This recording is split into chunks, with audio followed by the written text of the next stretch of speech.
Hi, everyone, and welcome today to our webinar. We're going to be talking with Monogram Health about building for scale. And I'm Michelle Blackmer. I'll moderate the conversation today, and I'll let the speakers introduce themselves in just a minute. Before I do, I'll cover a few housekeeping items. We are recording the webinar today. We'll make a copy of the recording available to everyone who registered within 24 hours. We have activated the Q&A panel in your webinar screen, and so you can ask questions at any time through that panel, and then we'll field them throughout the webinar. If by some chance we miss your question during the session, we'll follow up with you directly afterwards. And then, of course, in this virtual world, we are all broadcasting from our homes, and so you might hear a dog or a cat in the background, and hopefully that makes it more relatable than anything else. And so we will get started here. Before I hand over, I'll quickly let you know what we're going to talk about. Today we will talk about how Monogram, and specifically how Cameron thinks about making a buy or build decisions, considerations that Monogram Health took into account, why they chose Rhapsody, what their experience has been like so far, some tips and learnings for other people in the audience, and then a little bit about what's next. And why don't I have the stars of the show, Lori and Cameron, introduce themselves now. Cameron, will you go first? Sure, yeah. My name is Cameron Kerber. I'm Vice President of Application Development here at Monogram Health. I've been here almost a year, and I've been in the health tech and biotech industry for about 20 years. And Lori? Hi, my name is Lori Lauritzen. I'm an engagement manager here at Rhapsody. I've been with Rhapsody for about 2 years, and I have a project management background. I've been managing projects in healthcare IT for over 25 years. Terrific. Well, I'm looking forward to the discussion, and obviously from the prep, I know what's coming, and I think it's going to be really beneficial for people listening to the webinar. Cameron, tell us a little bit about Monogram Health and what you all are doing as a company, and also what your role is, what your team does, please. Yeah, great, thanks. So at Monogram, our mission is to transform the way healthcare is delivered for those with kidney disease, so they can lead healthier, happier, and more fulfilling lives. We're leading value-based provider of in-home evidence-based care and care management services for patients living with polychronic conditions, and a focus on those with chronic kidney and end-stage kidney disease. We have a unique integrated provider services approach, so we can treat complex chronic conditions, emphasizing conservative and palliative care options, while improving access to affordable care in the communities we serve.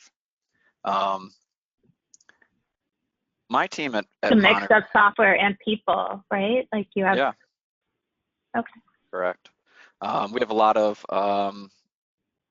we have a large staff of providers or clinicians on staff. You know, a mix between care managers, social workers, nurse practitioners, specialists, medical directors.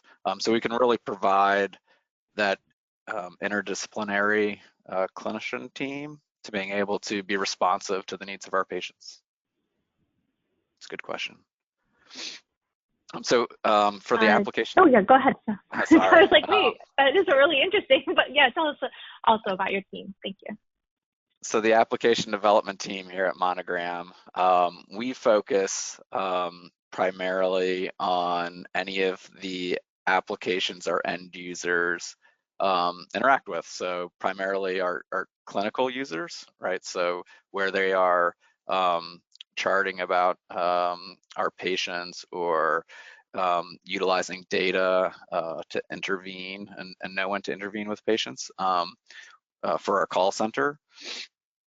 Or for the patients themselves, you know, the applications that we provide to them to interact with. We have a team that's comprised mostly of developers, administrators, analysts. We're just like kind of our clinical team is for this in-home healthcare that we're providing at Monogram. We're very distributed. So most of our team is, you know, across the United States. And we've really leaned into the kind of remote work operating model. Allows us to draw from a larger pool of talent. It's worked well for us. Awesome. And Lori, tell us a little bit about your role and your team here at Rhapsody. So as an engagement manager, it's my role to manage the partnership between Monogram and Rhapsody. So that means that I pretty much take care of everything Cameron needs, whether it's, managing the various long list of projects that he has going on, making sure that we resource things appropriately, pretty much, act as his one, main point of contact for everything he needs. So he doesn't have to go bouncing around the organization looking for assistance. And our team is a variety of implementation architects, both in the Envoy Rhapsody world and then also in EMPI. Okay. And really working with customers like Monogram, helping them as they're growing and navigating the complexities of healthcare data. It's a lot of fun. Cameron, it sounds like it. And thank you for doing that great work for Rhapsody too. Cameron, when you think about, like, as you described Monogram, it's obvious that you'd be growing and plan to grow significantly in coming years, given the dynamics of the healthcare delivery today. So as you're starting to scale and continuing to scale, how do you think about philosophically, buying or building software, making that decision? Good question. So I try to keep it fairly simple, at least philosophically, as you described. So we really build where we want to differentiate as an organization. So it's primarily with our patient experience, our clinical workflows, and our data insights. That really allows us to personalize the experience both for the patient, but also for the clinician, right? That is working with these patients, especially across that interdisciplinary team that we described, really providing the right insights to our providers at the right time. So that's where we want to differentiate, and so we will build solutions to support that, and then we look to buy wherever we can accelerate features to market, utilize expertise we do not have, or provides a solution to scaling that might take us too long to get there ourselves. That makes sense. And I know we kind of talked about this webinar at the start as focusing on identity, but throughout our prep and throughout today, we'll talk a little bit about both integration and identity, because Monogram is using Rhapsody for both of those solutions.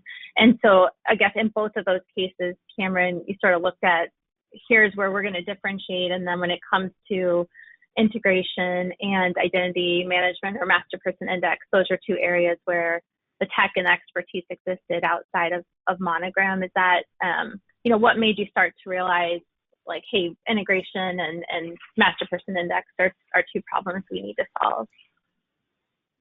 Yeah. So I think with anybody's kind of IT strategy, they're going to be doing some type of integration. And nobody's probably building an integration strategy from scratch. So it's just kind of a layering, kind of up the stack, I suppose, if you will, meaning you could utilize services from the major cloud providers. That'll get you some of the basic infrastructure to implementing a lot of the integrations, or you could kind of move up the stack and move more into thorough software solutions or managed services. And given where the size of as a startup, for how much we wanted to develop ourselves versus having a managed service, we looked at it. It was appropriate for kind of the size and our current scale as a company to look at a managed service that could augment both the hosting of the integration environments, but augment also the development of those integrations. Your teams has the expertise with that, and therefore we'd be able to scale to being able to accomplish, multiple integrations faster, as well as just, again, leverage that expertise that you have. If we're doing an ADT integration, which is pretty straightforward, but your team's already done that, probably thousands of times over. And so we don't have to, do it for, the fourth or fifth time, where we may have had that experience. We can really leverage your experience in that case. Because you're pretty, when we prepped for this, you mentioned you've done integration for many, many years. You sort of came into this role knowing what that challenge would look like. So, okay. Yes, just add some color to that. So I've been, like I said, integration is already kind of always a core to your strategy. So ever since I was an engineer working right out of college 20 years ago, we were doing some sort of integration, and we working for a healthcare software solution at the time. We were using Rhapsody, but on on-premise instance. So we were managing the software, we were writing the integrations. I'm sure a managed service offering wasn't even available at the time. But we developed it and managed it, and as we grew as an organization and technology matured and healthcare industry matured, I noticed, there wasn't a lot of value in us having ownership. With that portion, we could really utilize the leverage of an organization like Rhapsody to scale that. That makes sense. Okay, and then that's very helpful from an integration perspective.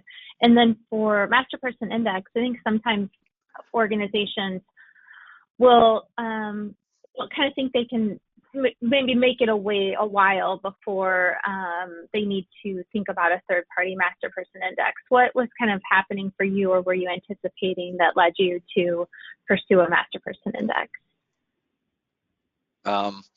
So, Monogram was founded about in 2019. So, it's come 4 or 5 years later, we are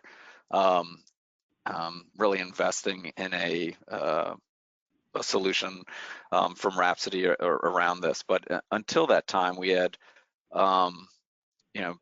built out our own kind of solution, if you will, for that. Because again, as a smaller company with less patients that you have to manage, there's less chance of duplication. It's a startup, so everybody's wearing lots of hats, and you're working through your processes and figuring that out. As we started to scale, and we have new problems and new areas that we want to invest in, we're looking at, well, do we really want to continue to maintain not only the software or our internal software for doing that mastering of patients in our case, but besides the software, do we want to also do the curation, the work around all the downstream challenges of, okay, now I've found a duplicative patient. What do I do about that? How does that process get outlined? Who can support that? Or it happens to actually make it to our operational systems. All the downstream processes that have to be supported to then reconcile that. Now you've got this in your operational systems, and so you got to resolve that.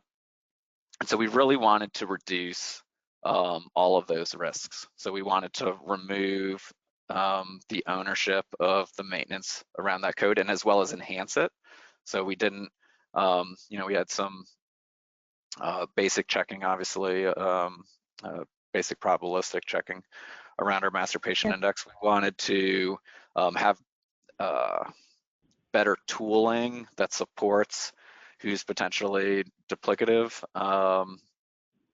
as a patient, and we wanted to really reduce any of those patients making it to our operational systems, because that's when there's the largest amount of overhead, right? Because that's the last place where it goes, and then you've started creating additional counts and additional data about these patients that now have to be cleaned up and reconciled.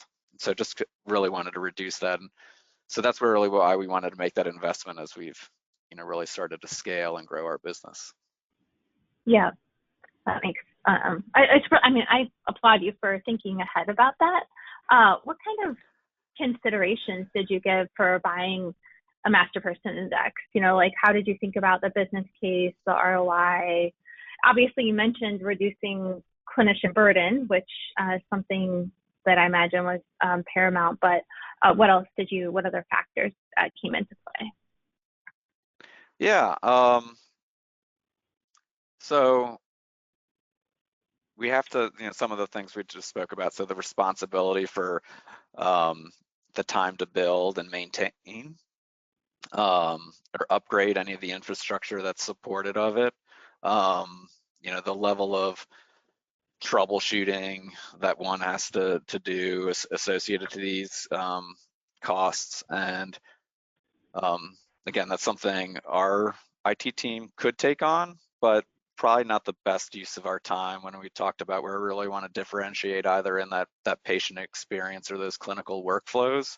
That's where we want our team members spending the majority of the time. And so when we talk about that return on investment, you have more of the operational costs that are pretty clear around what it costs you to maintain your own environment or infrastructure to support that. But then there's the opportunity costs that are lost because you're not spending your time really advancing the business or advancing your mission. What you do, right? Like also your roadmap sort of slipping to the detriment of it. And did you look at kind of how did you select a vendor? Did you look only at best of breed vendors, or did you give consideration to? We looked at a number of different vendors in this space, both for EMPI or integration. First, we tend to look at our existing vendors and see what type of, knowing that we need these capabilities. So if we've already made it that far, we tend to at least start looking at our existing vendors to understand what they have, because, right, the flip side of buying solutions, right, is now you potentially have a lot of vendors that you have to manage and support. And so if we can limit that sprawl, for lack of a better word, then that makes the management a lot easier, especially if you have a really good relationship with that vendor and, and they can really meet the capabilities that you're looking for. And in this case, for the EMPI, we had already been utilizing Rhapsody as our vendor for integration. And so we had that working relationship. We really, and which was actually working out very well. We knew, the individuals like Lori and her team that we've been dealing with on a really almost like a day-to-day basis, because we're trying to do so much on the integration space. So we knew that they were committed to us, that we'd have the success that we want, and that the capabilities were there for the EMPI. We were looking for something that provided probabilistic and referential data matching. We looked at 4 or 5 different vendors in the space. And as we started looking at it based on capabilities, price, and that kind of that known quantity factor, it was, it was really quickly landed to the Rhapsody team. I think you were interested, I'm trying to remember, I hope I get this right, but you were interested in augmenting your data too with with third-party data, and then being able to maintain that in the data model. Was that important to you? Or yeah, that was really in our capability list. That was kind of a differentiating thing that we wanted. So being able to augment our patient information with additional data attributes associated to our patients so that we could utilize that for better insights or potential outreach to our patients was really helpful. And so having that coupled to the solution, made it much more appealing and helped again with our ROI for our business case. Yeah, that makes sense. And Lori, obviously Cameron mentioned like reducing vendor sprawl. There's benefits to the customer working with a vendor that they already have a relationship with. For your team, you mentioned that Monogram are like integration rock stars. Has like having that relationship made it easier for the Rhapsody team as well to support Monogram, or how has it made it easier?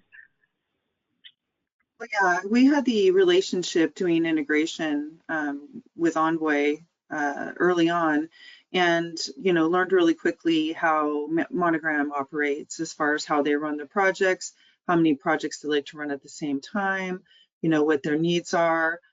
We watched the pipeline really closely. So we had already established all of that relationship when EMPI came into the picture. So, really it was just adding another meeting to the calendar, bringing in some other subject matter experts, our architects on the identity side, and just rolled with it. And, it's just another project in Cameron's portfolio of things that he's got going on. So we saved a lot of time and weirdness with, the whole storming and norming part of any project. So yeah, it was good. Cool. Okay, and then Cameron, has it, this applies to identity and integration. And I think, I always think having the integration working makes the identity piece go so much faster, because getting the data into the master person index is often, in other implementations, I've seen that be a challenge. What types of integrations are you doing, and has that helped the master person index implementation accelerate? I know you only recently went live on the master person index, but what types of integrations do you have in play? So we're doing a lot of integrations, I'm sure, as Lori could attest to. We've integrations for us, we primarily kind of have two facets of it. So we have it either, maybe three facets, I guess, externally with vendors, so other data partnerships that we might be looking to achieve, externally with other customers, and then internally where we might be exchanging information between our different internal clinical systems. So when we initially launched, we focused a lot internally. So we primarily utilize Athena's EMR. We have Salesforce, some other systems, but we really wanted to improve the efficiency between those two. And so we spent, the first few months of working together around that, and looking for, quick wins, and then finding, the best way to improve clinical workflow. And then we really wanted to leverage, again, the expertise from the Rhapsody team and drive towards improving some of the data flow with our external customers. And so again, when we talk about like admission feeds, ADT feeds, so knowing when our patients, which are very sick patients that often go to the hospital, knowing when they're in the hospital as early as possible is very important to us. So the more kind of real time we can make that notification between us as a customer, between our customers, really helps our patients. And so adding Rhapsody into the mix kind of just added another tool to the toolbox in our relationship with our customers, because then instead of certain either flat file ingestion or other types of ingestion, we could now add real-time HL7 integration. And so that's really been a boon for us. And then we could take that and start to leverage that with other additional data sources. So just sticking with the ADT example, now we can have easy relationships with different health information exchanges, with different state HIEs, to being able to also ascertain notifications as patients are going in and out of the hospital. And so we were able to really reuse that kind of base integration for admissions, but then have it pointed to either different customers or different vendors or partnerships for layering that.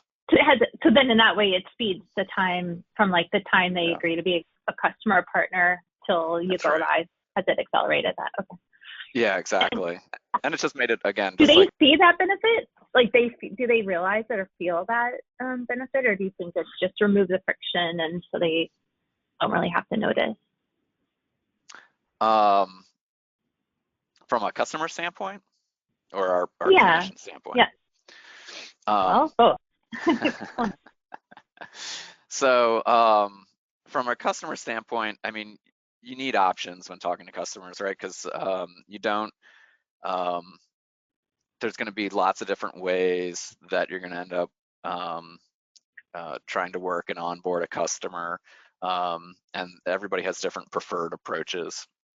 And so just having another option, and this one being very seamless, provides quick to market, kind of a quick to market ability. And then with our clinicians, they've definitely noticed that it really just provides, again, more of that real-time data feed versus something that might take a day or two because of a different interoperability pattern that has more hops to getting the information into our systems. So it's definitely advantageous for us, for sure. Hopefully, I mean, as you're answering the question, I'm thinking if it's all going well and the integration and the identity are working together, the clinician shouldn't even realize. I mean, it's just a good experience for them, right? And they don't even. That's right. If they see a problem, it would be a problem. Yeah. That's right. So the integrations in EMPI from a clinician perspective, you probably really only hear about it when things are going wrong. Yeah, right. Right? So if no one's calling you, things are good. Right. Exactly. Having, again, kind of Rhapsody as our existing integration made it really easy to onboarding our EMPI, because that was the mechanism or the tool that we could use to drive, okay, how do we get our member or patient data from our systems to being able to be shared with that EMPI, and then that information to being shared back. With that in place, that just made that really seamless, and again, just has that single team that we really need to go to being able to pull it all together. That's really nice. And then now just a little bit about the kind of your decision in choosing Rhapsody. You shared why earlier, but were you able to make that decision as a technologist, or did you have to get, I imagine looking at the audience and the different participants, and often I hear from people, well, I understand why we need to do this as a technologist, but I have to get the CFO on board, or I have to get my manager on board. Was there anyone else that you had to bring along, and any best practices that you'd share with kind of your peers or other technology folks in the audience? Yeah. So with the integration strategy, it was a little more straightforward. So I don't think I'll talk about that one too much. And straightforward meaning, again, integration is like a standard capability that you need at some level in your application stack for almost any IT shop. So it's almost a given to some degree, and it's really, it's got kind of behind the scenes glue that makes everything occur. With EMPI, my team, as the application development team, we were really more of the downstream systems, but we could see kind of the challenges and the opportunity of why EMPI would be a good solution, right? So we're responsible for those clinical systems or call center systems, being downstream, that if there was a duplicative patient that made it to that system, then we're hearing the complaints, right? Like you mentioned, like that's when we're getting the calls. So we knew we wanted to better that process for us, but really a lot of that, the responsibility of identifying those duplicative patients fell with our data teams. And so we really had to bring them along. And so we, again, kind of aligned initially on, okay, let's agree that this is a problem and a space that we can improve upon. And, there might be some hesitation around, well, we can build it, right? As an engineers, and I'm an engineer at heart, so we always feel like we can build it ourselves. It's pretty natural. We can always do it better than everybody else. And sometimes that's a hard thing to break away from. But in this instance, so we had the at least initial conversation around, all right, let's set up the problem and what we could do to address it. So then we started having, right, the discussions with potential vendors and seeing really and kind of reaffirming that the capabilities that these different vendors have really outshine what we could build and where we really want to spend our time. And so bringing, the different stakeholders along as part of that change management process and bringing them in early was really important, because if we went off on our own as our application development team and tried to contract and bring this in-house and then said, kind of at the last hour, okay, team, data team, like now you got to send your data here, and this is why, and it would have been a lot more of a difficult conversation and difficult to get the buy-in and then difficult to get the outcomes that you're looking for. So I guess my advice here, as obvious as it might seem, is just to bring in your change agents or stakeholders early and often. No, I think that's really great advice, because you're thinking about your change agents. Who are they? Is maybe something that sometimes people can charge into a project and not consider who those people might be. And then we talked a little bit about why Rhapsody, and you mentioned managed service, but what has been your Envoy experience? Like, has it, with all your experience in the integration space and doing integration your own, you kind of had a vision for this managed service model, and then has it met your expectations, and how's it work? Yeah, it's been great, honestly.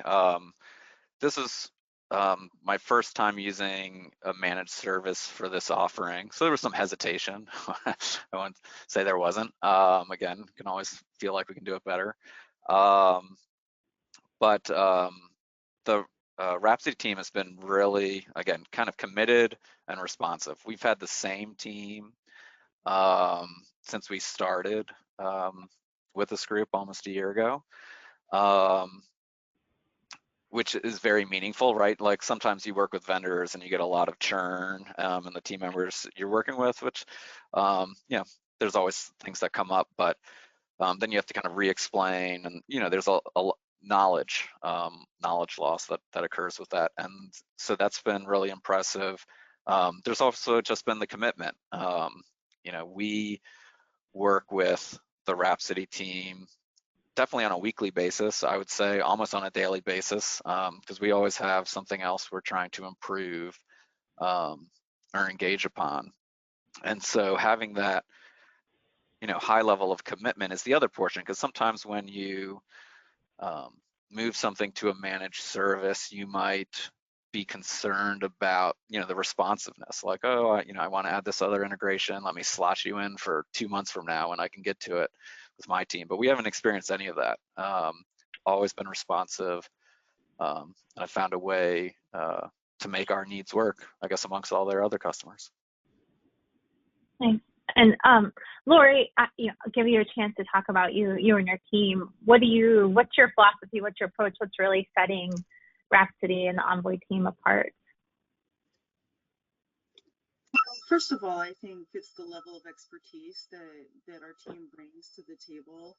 Our architects have a ton of knowledge, and they have different knowledge from different backgrounds, which provides like this really rich base of knowledge.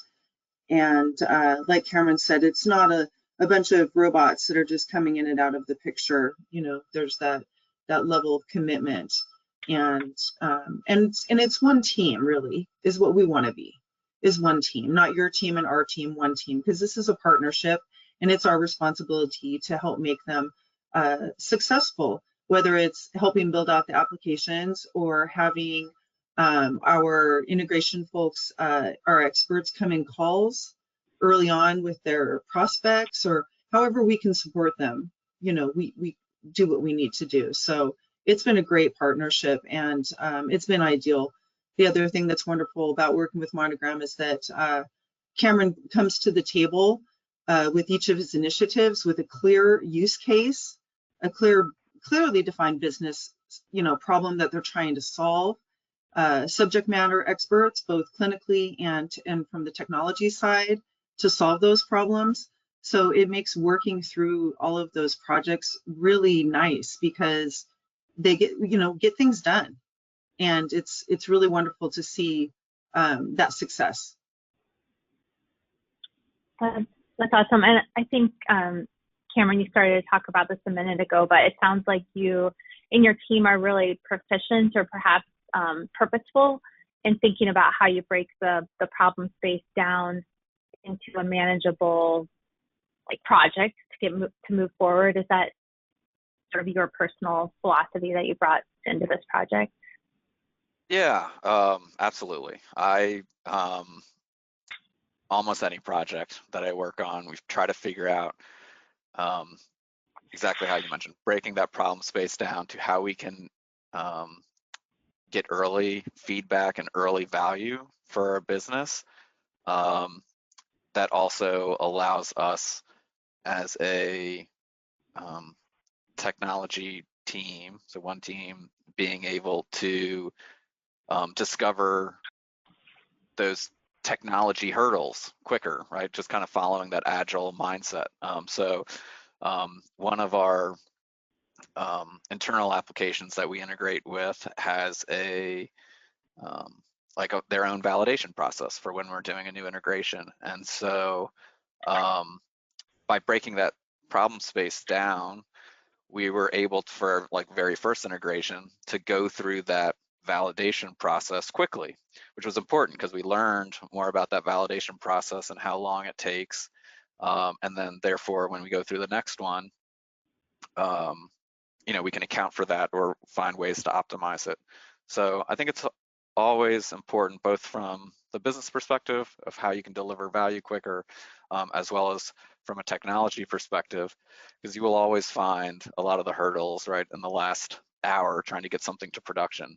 And so the faster you can uncover those, the less risk you take on.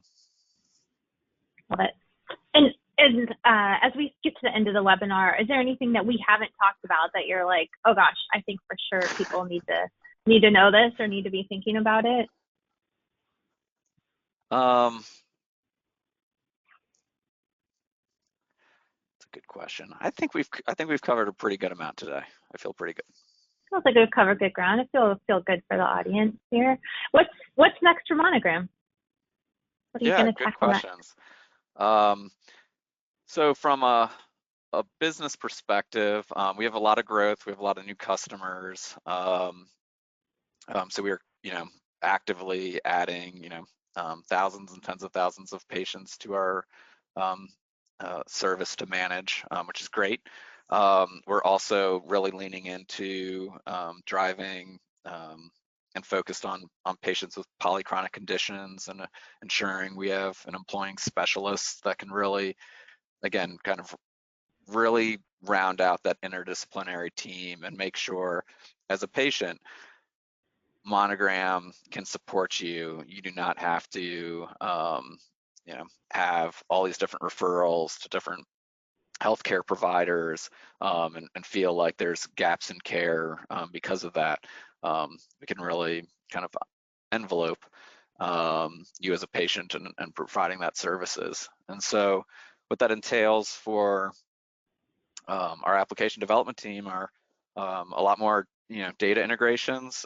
Really, again, how can we find other ways to use data to drive insights? And so that also provides new customers and new integrations in that space. And then really just, again, continuing to optimize that clinical and patient experience. We're spending a lot of time on that this year. Patients get referred into Monogram. I mean, if someone's on the phone in the webinar and they have a relative that has kidney disease, can they like opt into Monogram, or it really has to come through an insurance or provider? Yeah, that's a good question. We have certain payers, like you mentioned, and different provider groups that we work with, and there's a shared kind of identification of those patients that we manage. So I'd recommend that they talk with their either provider or look at what services their insurance might be offering. But that's how patients come to us. I was curious about that. All right. Well, thank you. We've fielded all the questions from the audience and that we plan to talk about, I think. And so I really appreciate Cameron and Laura, you joining, sharing your experience, and I hope you have a really terrific day. Take care. Bye, and bye to everyone in the audience.